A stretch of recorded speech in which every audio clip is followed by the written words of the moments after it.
ओम शांति। 18/6/2025 की मुरली है। मुख्य रूप से बाबा ने कहा, भगवान के रचे हुए यज्ञ में ही असुरों के विघ्न पड़ते हैं। यह भी संगम पर ही वंडरफुल खेल चलता है। ऐसा यज्ञ फिर सारे कल्प में नहीं रचा जाता। यह है राजस्व अश्वमेध यज्ञ। स्वराज्य पाने के लिए इसमें ही विघ्न पड़ते हैं। आगे कहा, सच्ची कमाई कर 21 जन्मों के लिए अपनी तकदीर बनानी है। शरीर पर कोई भरोसा नहीं है, इसलिए जरा भी चांस नहीं गंवाना है।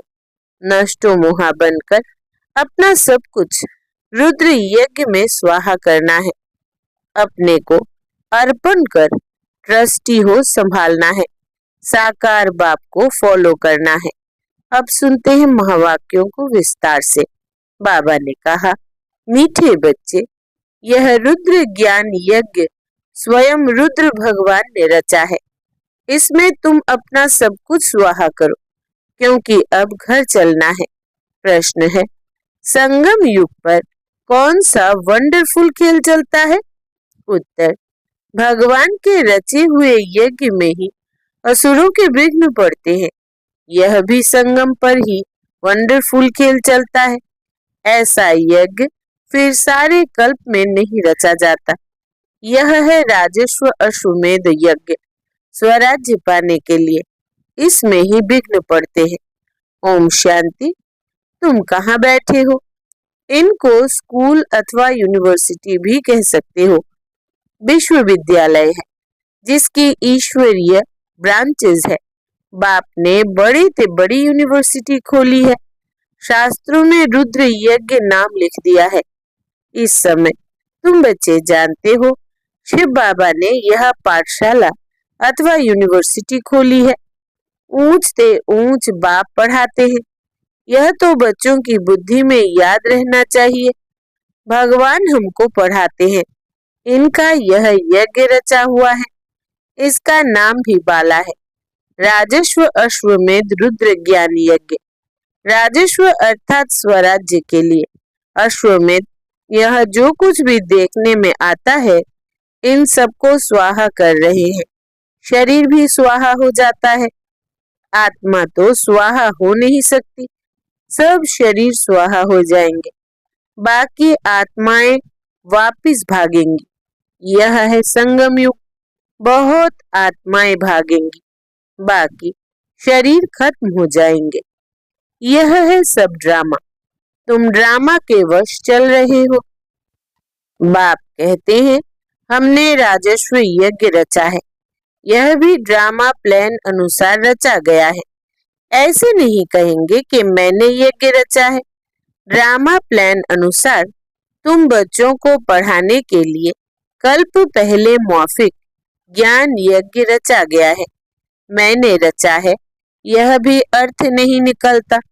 ड्रामा प्लान अनुसार रचा गया है। कल्प कल्प रचा जाता है। यह ड्रामा बना हुआ है ना। ड्रामा प्लान अनुसार एक ही बार यज्ञ रचा जाता है। यह कोई नई बात नहीं है।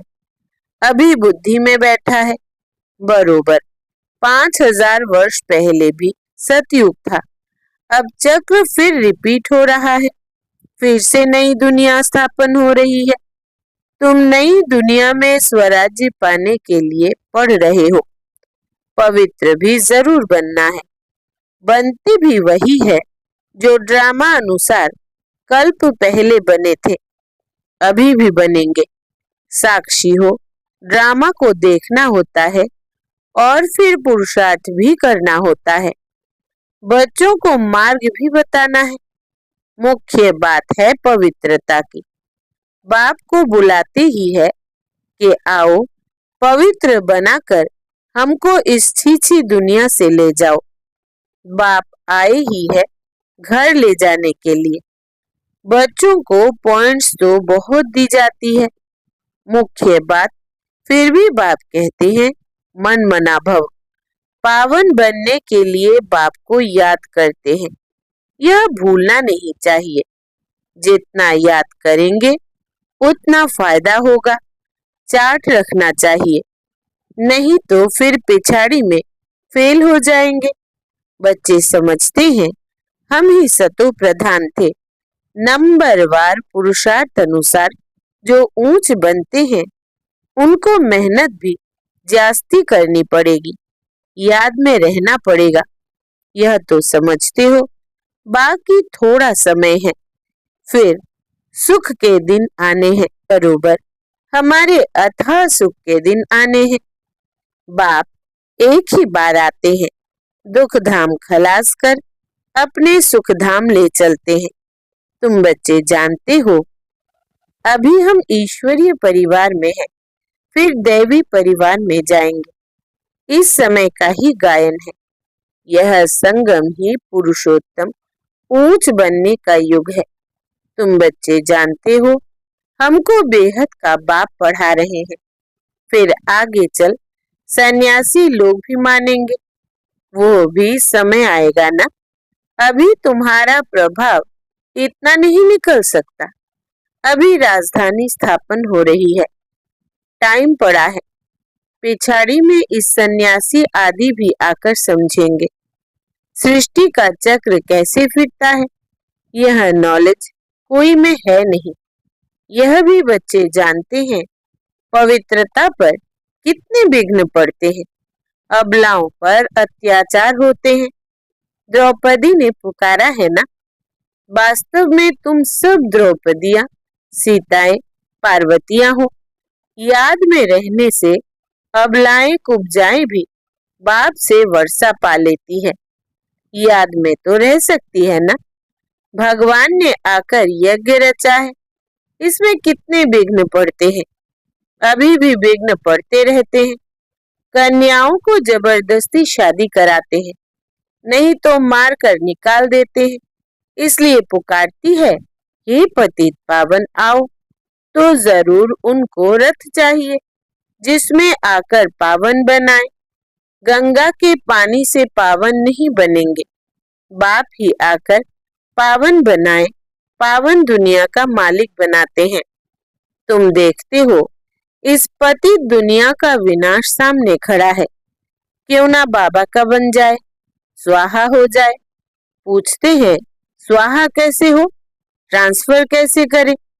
बाबा कहते बच्चे तुम इस साकार बाबा को देखते हो ना, यह खुद करके सिखा रहे हैं। जैसा कर्म हम करेंगे हमको देख और करेंगे। बाप ने इनसे कर्म कराया ना, सारा यज्ञ में स्वाहा कर दिया। स्वाहा होने में कोई तकलीफ थोड़ी ही है। यह ना बहुत साहूकार ना गरीब था, साधारण था। यज्ञ रचा जाता है तो उसमें खान पान की सब सामग्री चाहिए ना। यह है ईश्वरीय यज्ञ। ईश्वर ने आकर इस ज्ञान यज्ञ की स्थापना की है। तुमको पढ़ाते हैं। इस यज्ञ की महिमा बहुत भारी है। ईश्वरीय यज्ञ से ही तुम्हारा शरीर निर्वाह होता है। जो अपने को अर्पणमय समझते हैं, हम ट्रस्टी हैं। यह सब कुछ ईश्वर का है। हम शिव बाबा के यज्ञ से भोजन खाते हैं। यह समझ की बात है ना। यहाँ तो नहीं सबको आकर बैठना है। इनका सैंपल तो देखा, कैसे सब कुछ स्वाहा किया। बाबा कहते हैं जैसे कर्म यह करता है, इनको देख औरों को भी आया। बहुत ही स्वाहा हुए। जो हुए वो अपना वर्षा लेते हैं। बुद्धि से भी समझा जाता है। आत्मा तो चली जाएगी, बाकी शरीर सब खत्म हो जाएंगे। यह बेहद का यज्ञ है। इनमें सब स्वाहा होंगे। तुम बच्चों को समझाया जाता है कैसे बुद्धि से स्वाहा हो, नष्टो मोहा बन जाओ। यह भी जानते हो यह सारी सामग्री खाक हो जानी है। कितना बड़ा यज्ञ है। वहां फिर कोई यज्ञ नहीं रचा जाता है, ना कोई उपद्रव होते हैं। यह सब जो भक्ति मार्ग के अनेक यज्ञ है, वो सब खत्म हो जाते हैं। ज्ञान सागर एक ही भगवान है, वही मनुष्य सृष्टि का बीज रूप सत्य चैतन्य है। शरीर तो जड़ है, आत्मा ही चैतन्य है, वो ज्ञान सागर है। तुम बच्चों को ज्ञान सागर बैठ पढ़ाते हैं, वो सिर्फ गाते रहते हैं और तुमको बाबा सारा ज्ञान सुना रहे हैं। ज्ञान कोई बहुत तो है नहीं, वर्ल्ड का चक्र कैसे फिरता है यह सिर्फ समझाना है। यहाँ बाप तुमको खुद पढ़ा रहे हैं, कहते भी है साधारण तन में प्रवेश करता हूँ। भागीरथ भी मशहूर है, जरूर मनुष्य ही होगा जिसमें बाप आएगा। उनका एक ही नाम चला आता है शिव, और सबके नाम बदलते हैं, इनका नाम नहीं बदलता। बाकी भक्ति में अनेक नाम रख दिए हैं, यहाँ तो है ही शिव बाबा। शिव कल्याणकारी कहा जाता है, भगवान ही आकर नई दुनिया स्वर्ग स्थापन करते हैं, तो कल्याणकारी ठहराना। तुम जानते हो भारत में स्वर्ग था, अभी नरक है, फिर स्वर्ग जरूर होगा। इनको कहा जाता है पुरुषोत्तम संगम युग, जबकि बाप खिवैया बन तुमको इस पार से उस पार ले जाते हैं।